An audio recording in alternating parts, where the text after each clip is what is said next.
नाशिकमध्ये अनेक बनावट वोटर आयडी असल्याचा आरोप केला जातोय। उबाठाचे पदाधिकारी योगेश गांगुर्डे यांनी हा आरोप केलाय।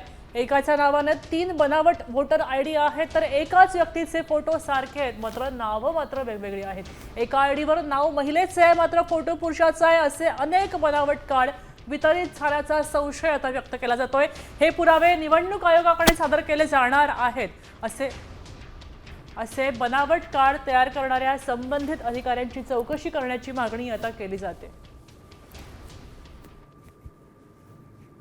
नाशिक मतदारसंघात असे मतदार आहेत की त्यांचे एकाच नावाचे 3 शैक्षणिक कार्ड बनवले गेले, म्हणजे तो 3 ठिकाणी मतदान करू शकतो। आणि महिलेच्या नाव महिलेचं आणि फोटो हा जेंट्सचा त्याच्यात करण्यात आलेला आहे। आणि मतदार यादीत कसं असतं, मतदार यादीत जो नो फोटो असतो त्यालाच हे मतदान करू देतात। आणि त्यावेळेस जर निवडणूक अधिकाऱ्याशी आपण जुजत घातली तर त्यावेळेस सरकारी कामात अडथळा घातला याबाबत ते गुन्हे दाखल करतात। निवडणूक निर्णय अधिकारी यांच्यावर शेवटी एक प्रश्नचिन्ह आमच्यावर निर्माण झालेलं आहे।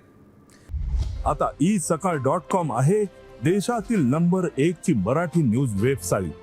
प्रत्येक अपडेटसाठी isakal.com ला नक्की भेट द्या।